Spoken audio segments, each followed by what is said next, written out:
안녕하세요. 카람 김은수입니다. 저번 시간에 이어서 이번 시간에도 이슬람의 품행에 대해서 알아보도록 하겠습니다.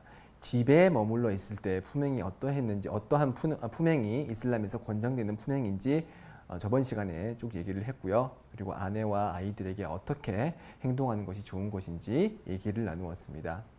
이번 시간에도 마찬가지로 집 내부에서 머무를 때 어떠한 품행을 가져야 되는지 얘기하도록 하겠습니다. 우선 집에서는 이제 잠을 자는 것이 가장 오랜 시간을 보내는 행동 중에 하나인데요. 잠을 잘 때 어떠한 품행을 가지고 어떠한 매너를 가져야 되는지 얘기를 하도록 하겠습니다. 잠은 휴식을 위한 그런 신체의 행동이죠. 그리고 잠은 이슬람에 의하면은 잠을 잘 때는 영혼이 우리에게서 분리가 됩니다.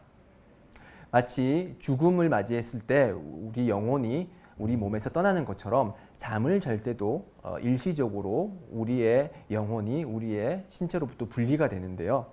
그래서 잠은 작은 죽음이라고 얘기를 할 정도로 이슬람에서는 이런 그 세부적인 내용도 가르치고 있습니다. 그래서 그 잠을 잘 때는 두아를 하게 되는데요, 기도를 하게 되는데요. 그 이제 아랍어 내용을 잠시 번역을 하자면은, 만약에 하나님 당신께서 나를 다시 이제 살게 하신다면은 이제 나를 보호해 달라, 그러한 두아가 있습니다. 그 내용은 이제 나를 살게 한다면, 즉 잠을 잘 때는 죽어 있는 상태라는 뜻이죠. 그만큼 이제 영혼이 인간의 신체로부터 분리되는 그런 순간인데요. 그래서 잠을 잘 때는 여러 가지 예절들이 있습니다. 잠을 잘 때 연주 살랄라후 알레이히 와살람께서는 잠을 자기 전에 여러 가지 행위를 하셨는데요. 우선은 침대에 이렇게 어떤 그 오물이나 아니면 더러운 부분이 없는지 확인을 하시고 침대를 이렇게 쓸어서 깨끗하게 하셨고요. 그리고 침대에 누우실 때는 오른쪽 옆구리를 땅에 대시고 오른쪽 볼을 오른쪽 손에 대고서 이렇게 잠을 주무셨습니다. 그리고 이제 잠을 주무시면서 이제 여러 가지 행위를 하셨는데요. 그 중에 하나가 루꾸야라고 해서 꾸란 구절을 읊으면서 자신의 몸을 이제 나쁜 사악한 것으로부터 보호하는 행위를 하셨습니다. 그걸 이제 루꾸야라고 하는데요.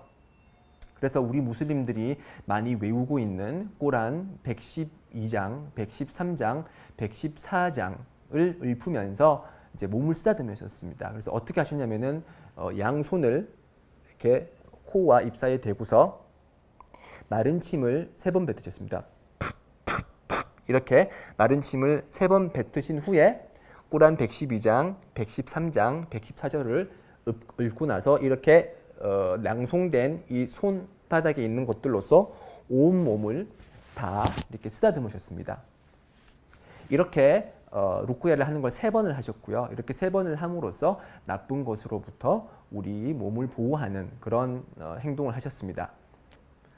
또한 우리가 쉽게 할 수 있는 잠을 자기 전의 예절은 이제 꾸란 제2장 255절, 즉 아야툴 쿠르시의 내용을 읊으면서 자는 것이 이제 순나인데요. 그래서 많은 무슬림들이 꾸란 제2장 255절 아야툴 쿠르시는 이제 항상 많은 무슬림들이 외우고 있습니다. 자기 전에 그걸 읊고서 이제 자거든요. 그리고 잘 때는 따하라 상태, 즉 우두를 해서 깨끗한 상태로 자는 것이 권장이 됩니다. 그렇게 깨끗한 상태로 잠이 들게 되면은 악몽을 적게 꾸게 된다고 그렇게 이슬람이 가르치고 있습니다. 그렇게 해서 잠을 들게 되면은 우리는 가끔씩 꿈을 꾸게 되죠. 이슬람에서는 꿈에 대한 정보를 전달하고 있습니다. 꿈은 3가지 이유로 인해서 꿈을 꾸게 된다고 얘기를 하는데요. 첫 번째 꿈은 하나님께서 주시는 좋은 꿈, 소위 이제 길몽이라고 얘기를 하죠. 두 번째 꿈은 사탄이 우리에게 속삭임으로써 우리가 느끼게 되는, 우리가 보게 되는 꿈, 그건 이제 소위 이제 악몽이라고 얘기를 하죠. 막 잔인한 내용을 보게 되거나 그런 이제 나쁜 내용의 꿈을 이제 악몽이라고 하고, 그것은 사탄에 의한 꿈입니다. 그리고 세 번째는 우리의 기억에 의한 꿈, 소위 말하는 개꿈이죠. 이 세 가지 꿈이 있는데 이슬람에서는 이렇게 꿈을 꾸게 되었을 때, 자고 나서 꿈을 꾸게 되었을 때 좋은 꿈을 꾸었을 때는 주위 사람들에게 그 내용을 전달하고 그 꿈의 해석을 요청하기도 합니다. 그렇지만 나쁜 꿈을 꾸었을 때는 그 나쁜 꿈을 다른 사람에게 말해서는 안 된다고 이슬람이 가르치고 있습니다. 자, 이렇게 꿈을 꿀 수도 있고 꿈을 꾸지 않을 수도 있고요. 자, 그렇게 꿈을 꾸다가 만약에 깼다. 특히 이제 악몽을 꾸면서 잠에서 흠칫하면서 깼다. 그러면은 이제 그 이슬람에서는 왼쪽으로 어깨 왼쪽으로 마른 침을 3번 이렇게 뱉으면서 아우두 빌라히 미나시 샤이따니르 라짐, 하나님으로부터 저주받은 사탄으로부터, 그러니까 하나님께 저주받은 사탄으로부터의 보호를 요청합니다라고 아우두 빌라히 미나시 샤이따니르 라짐 하고 이제 3번 이렇게 마른 침을 뱉도록 그렇게 가르치고 있습니다. 그렇게 함으로써 다시 사탄이 우리의 몸에 들어오거나 우리의 생각에 영향을 끼치지 못하도록 그렇게 관리를 하고 있고요. 그리고 잠에서 깼을 때 뭐 좋은 꿈을 꿨거나 나쁜 꿈을 꿨거나 잠에서 깼을 때는 우도를 하고 두라카트 예배, 뭐 네라카트 예배 원하는 대로 이제 짧은 예배를 드리는 것이 순나 중에 하나입니다. 물론 알람을 맞춰 놔서 새벽 뭐 2시, 3시 파지르 예배 전에 일어나서 자발적으로 예배를 드리는 것도 상당히 권장되는 그런 경배 행위라고 할 수가 있겠습니다. 자, 이렇게 잠을 잘 때는 침대볼을 정리를 하고 오른쪽 옆구리가 땅에 닿도록 하고서 오른쪽으로 자는 것이 이제 이슬람에서 가르치는 예의인데요. 만약에 오른쪽으로 이렇게 잤을 때 적응이 안 돼서 이렇게, 왜냐하면 저희는 항상 등을 완전히 받치고 등을 땅에다 받치고 잤잖아요. 그렇게 오랫동안 생활을 해왔기 때문에 오른쪽으로 오른쪽 옆구리를 땅에 받치고 자는 것이 쉽지 않을 수 있습니다. 그럴 때는 그냥 쉬운 그런 모습으로 잠을 자도 허락이 되고요. 다만 엎드려 자는 것은, 즉 배를 땅에다 맞대고서 그렇게 자는 것은 금지되어 있습니다. 왜냐하면 연자 살랄라후 알라이히 와살람께서 말씀하시기를 이렇게 엎드려 자는 것은 불지옥의 거주자의 모습이다 라고 말씀을 하시면서 배를 땅에 엎드리는 행위, 그리고 그렇게 함으로써 잠을 자는 것을 금지를 하셨습니다.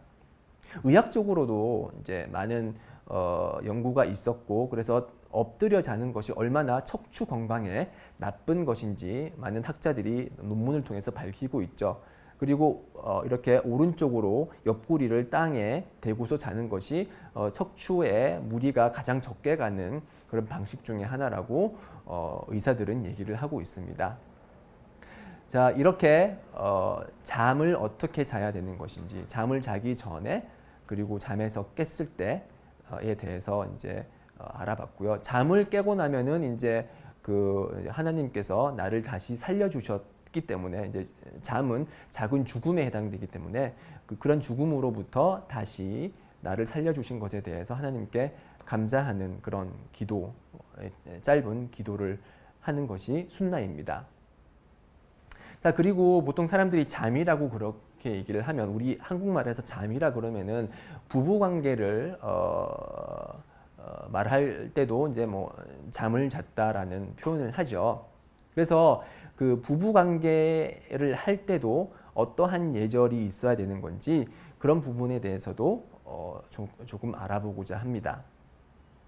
자, 이 부부 간의 사랑은 하나님께서 심어 놓으신 그런 감정입니다. 하나님께서 아담을 처음 창조를 하시고 아담으로부터 하와, 즉 이브를 창조를 하시고 나셔서 하나님께서는 그 둘 사이에 평온함과 사랑과 자비를 불어넣었다고 꾸란에서 말하고 있습니다. 그렇기 때문에 서로 부부간에 사랑하고 평온함을 느끼고 즐거움을 느끼는 것은 당연한 일일 뿐만이 아니라 우리 건전한 사회를 유지하고 서로 행복한 가정 생활을 유지함에 있어서 매우 중요한 부분입니다.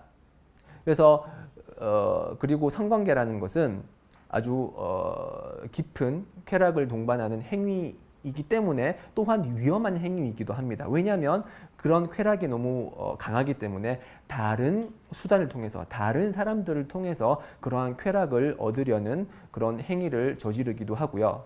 이슬람에서는 오직 이런 성적인 쾌락은 배우자를 통해서만 얻을 수 있다고 가르치고 있습니다. 자, 그렇다면 배우자에게 다가갈 때 우리 이슬람에서는 어떠한 예절을 지켜야 되는지 가르치고 있을까요? 지금부터 조금씩 알아보도록 하겠습니다. 이슬람에서 상대방에게 다가가고자 할 때는, 즉 배우자에게 다가가고자 할 때는 이제 서로 간에 우선 이해가 있어야 되겠죠.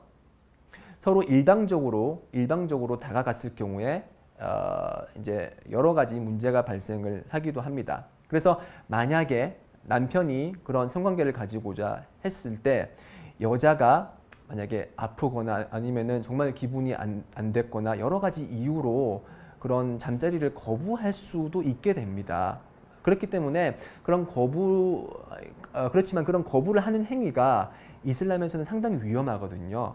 그래서 하디스에 의하면은 남성이 그런 성관계를 맺고자 했을 때 그리고 아내가 그것을 거부했을 때 천사의 저주가 내릴 것이다 라는 그런 말이 있습니다. 그렇기 때문에 그런 천사의 저주를 피하기 위해서는 서로 성관계를 가지기 전에 서로를 이해하는 과정이 반드시 필요합니다. 아, 내 아내가 지금 몸 상태가 안 좋구나. 아, 남편이 기분이 안 좋아서 나랑 침대에서 놀 시간이 없구나.